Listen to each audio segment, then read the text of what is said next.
सुप्रभात बच्चों। शिवम संकल्प इंटरमीडिएट कॉलेज बखरीमा अंजानी सोनभद्र के इस ऑनलाइन क्लासेस में मैं दीपक कुमार आप सभी का स्वागत करता हूं।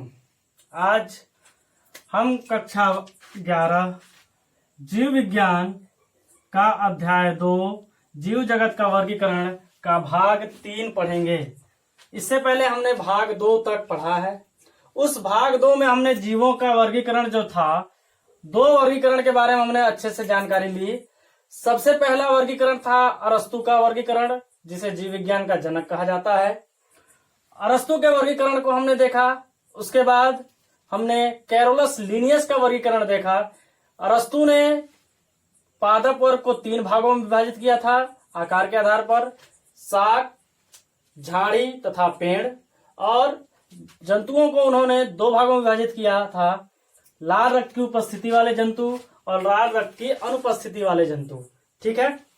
इसके बाद हमने दूसरा वर्गीकरण देखा कैरोलस लिनियस का। कैरोलस लिनियस ने द्विजगत का वर्गीकरण दिया। एक सभी पादप वर्ग यानी स्वपोषी जीव को उन्होंने क्या किया, पेड़ पौधों को एक में प्लांटी के नाम से प्रतिपादित किया, और दूसरा था एनिमिलिया के नाम से, जिसमें सभी जंतुओं को उन्होंने एक वर्ग में रखा। और उसके बाद हमने देखा था, थोड़ा सा जानकारी ली थी 5 जगत का वर्गीकरण, जिसे R.H. विटकर ने दिया था। किसने दिया था? R.H. विटकर ने दिया था। ठीक है, R.H. विटकर ने दिया था 5 जगत का वर्गीकरण।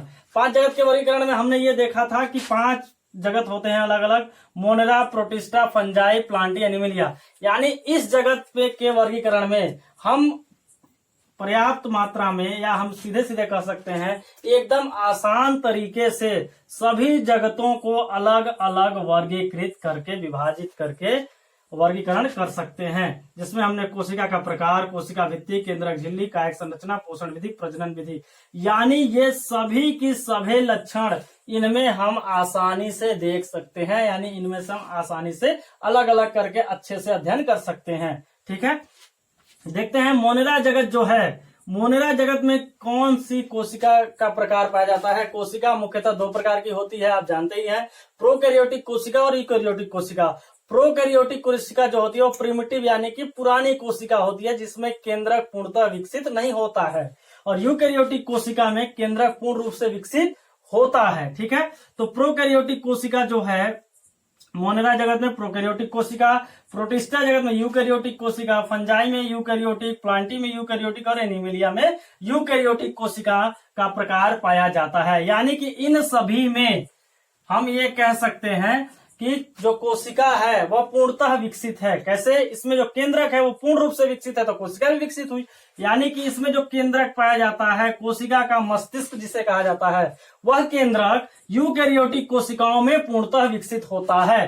प्रोकैरियोटिक कोशिका में केंद्रक पूर्ण रूप से विकसित नहीं हो पाता है। आगे हम देखते हैं कोशिका भित्ति। कोशिका भित्ति जो होती है वह मोनेरा जगत में पाई जाती है। जो कोशिका भित्ति सेलुलोज रहित होती है और अमीनो अम्ल की बनी होती है। सेलुलोज रहित प्लस क्या होता है, अमीनो अम्ल की बनी रहती है। ठीक है, प्रोटिस्टा जगत में हम जब देखते हैं कि कोशिका भित्ति जो है, कोशिका भित्ति प्रोटिस्टा जगत में कुछ में पाया जाता है, कुछ में नहीं पाया जाता है। ठीक है, कुछ में उपस्थित होता है, जैसे कि डायनोफ्लैजिलेट। डायनोफ्लैजिलेट में कोशिका भित्ति उपस्थित होती है। ध्यान दीजिएगा, डायनोफ्लैजिलेट प्रोटिस्टा जगत का ऐसा जीव है जिसमें कोशिका भित्ति उपस्थित होती है। फंजाई में उपस्थित होता है, जो काइटिन युक्त होता है, सेलुलोज रहित होता है। रहित का मतलब इसमें सेलुलोज नहीं पाया जाता है। सेलुलोज कोशिका भित्ति जो बनी होती है वो सेलुलोज की नहीं बनी होती है, यह काइटिन युक्त होती है, सेलुलोज रहित रहता है और उपस्थित होता है। कोशिका भित्ति इसमें पाया जाता है। ध्यान दीजिए, प्लांटी में यानी कि पादप वर्ग में कोशिका भित्ति उपस्थित होता है, आप जानते हैं, इसमें सेलुलोज सहित यानी कि सेलुलोज की बनी होती है। पादप वर्ग की अगर कोशिका भित्ति कहा जाए तो वह सेलुलोज की बनी होती है। ठीक है, एनिमिलिया में देखते हैं, यानी कि जंतु में, यानी जंतु कोशिका की जब हम बात करते हैं तो उसमें कोशिका भित्ति पूर्णतः अनुपस्थित होता है, इसमें उपस्थित नहीं रहता है। ठीक, तीसरा लक्षण हम जब देखते हैं केंद्रक झिल्ली। केंद्रक झिल्ली हमने पहले ही बताया कि प्रोकैरियोटिक कोशिका में केंद्रक ही पूर्णतः विकसित नहीं होता, तो केंद्रक झिल्ली पाया जाएगा नहीं पाया जाएगा, सीधा सीधा है कि अनुपस्थित होगा। जब केंद्रक मान लीजिए यह कोशिका है, इस कोशिका में केंद्रक ही विकसित नहीं है, तो यह केंद्रक झिल्ली पाई जाएगी? नहीं पाई जाएगी। ठीक है, यह केंद्रक झिल्ली इसमें नहीं पाई जाती है। सभी यूकेरियोटिक कोशिका में केंद्रक पूर्णतः विकसित होता है, इसलिए सभी में केंद्रक झिल्ली क्या है? उपस्थित है। ध्यान से देख लीजिए, जिसमें भी यूकेरियोटिक कोशिका पाई गई है, कोशिका का प्रकार, उसमें केंद्रक झिल्ली उपस्थित है। जिसमें प्रोकैरियोटिक कोशिका है उसमें क्या है? केंद्रक झिल्ली अनुपस्थित है। क्यों? क्योंकि प्रोकैरियोटिक कोशिका में हम ये जानते हैं कि केंद्रक जो है वो पूर्णतः विकसित नहीं हो पाता है। नेक्स्ट देखिए, काय संरचना। इसकी संरचना किस प्रकार की होती है, कैसी होती है? तो ये कोशिकीय होते हैं, एक कोशिकीय संरचना वाले होते हैं, यानी इनकी जो संरचना होती है प्रोटिस्टा और मोनेरा जगत की, इन दोनों की संरचना सिर्फ कोशिकीय होती है। उसमें किसी भी प्रकार का कोई ऊतक का मतलब कि सम्मेलन नहीं होता है, ऊतक का मेल नहीं होता है, यानी कोशिकाओं का समूह नहीं पाया जाता है, यानी एक कोशिकीय होते हैं। तो इन्हें हम कह सकते हैं काय संरचना क्या है? कोशिकीय संरचना है। बहुकोशिकीय, जहां आ जाए बहुकोशिकीय वहां पर ऊतक हो सकता है। ठीक है, तो इसमें कौन से ऊतक पाए जाते हैं? दृढ़ ऊतक पाए जाते हैं। कौन से ऊतक? दृढ़ ऊतक की संरचना पाई जा सकती है।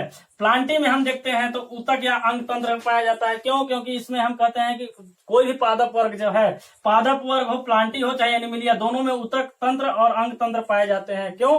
क्योंकि यह कोशिकाओं का समूह मिलकर के ऊतक बनाता है, ऊतक तंत्र बनाता है, ऊतकों का समूह मिलाकर के अंग बनाता है, अंगों का समूह मिलाकर के अंग तंत्र बनाता है, अंग तंत्रों का समूह मिलाकर के एक शरीर का निर्माण करता है। आगे हम देखते हैं पोषण विधि। पोषण विधि के अंतर्गत यानी कि मोनेरा जगत के जो भी जीव है वो स्वपोषी होते हैं। ठीक है, यह अपना भोजन स्वयं बनाते हैं। ठीक, या तो प्रकाश संश्लेषण से या फिर रसायन युक्त पदार्थ से। रसायन युक्त पदार्थ, किससे? रसायन युक्त पदार्थ से। यह भी स्वपोषी होते हैं। परपोषी होता है फंजाई, आप जानते ही हैं, कवक जो होता है वह परपोषी होता है, सड़े गले पदार्थों से अपना भोजन प्राप्त करता है। परपोषी होता है यानी परजीवी होता है। यह मुख्यतः किस पर होता है? सड़े गले कार्बनिक या अकार्बनिक पदार्थों पर यह क्या होते हैं? आश्रित होते हैं। सड़े गले जीवों पर आश्रित होते हैं, सड़े गले मृत जीवों पर भी आश्रित होते हैं, यानी मृतोपजीवी भी होते हैं। ठीक है, स्वपोषी प्लांटी जो है वह स्वपोषी होता है। प्रकाश, मुख्यतः हम जानते ही हैं कि पादप वर्ग जो है वो प्रकाश संश्लेषण प्रक्रिया से अपना भोजन बनाते हैं, यानी इनमें जो पोषण विधि पाई जाती है, प्लांटी में जो पोषण विधि पाई जाती है वह स्वपोषी होता है, और एनिमिलिया में जो पोषण विधि है वो परपोषी होता है। परपोषी, एनिमिलिया में परपोषी होता है, यानी कि यह अपना भोजन स्वयं नहीं बनाते हैं। यानी मुख्यतः जो एनिमिलिया वर्ग है वो प्लांटी वर्ग पर भोजन के लिए, पोषण के लिए आश्रित होता है। नेक्स्ट हम प्रजनन विधि देखते हैं। इसमें संयुग्मन होता है, संयुग्मन होता है, इसमें युग्मक संलयन होता है। प्रोटिस्टा जगत में देख लीजिए ध्यान से, युग्मक संलयन होता है। बाकी इन सभी में निषेचन की प्रक्रिया होती है। निषेचन की प्रक्रिया मतलब स्वयुग्मन, यानी इनमें ध्यान दीजिए कि अलैंगिक जनन हो सकता है, अलैंगिक जनन होता है। ठीक, लेकिन जिसमें भी निषेचन की प्रक्रिया आ जा रही है उसमें क्या हो जा रहा है? लैंगिक जनन की प्रक्रिया होगी। कौन सी जनन होगी? लैंगिक जनन की प्रक्रिया होती है। क्यों? निषेचन कब होता है? जब दो युग्मकों का संलयन होता है, यानी नर से नर युग्मक, मादा से मादा युग्मक का संलयन जब होगा तो वह प्रक्रिया निषेचन कहलाता है। यानी यह जो लक्षण है वह लैंगिक जनन का है। तो हम देखिए आसानी से R.H. व्हिटकर ने बताया था कि 5 जगत का जो वर्गीकरण है हम उसमें सभी लक्षणों को आसानी से अलग करके सरलता से अध्ययन कर सकते हैं। इसे ही सर्वमान्य रूप से 5 जगत का वर्गीकरण माना गया, और ये इस वर्गीकरण के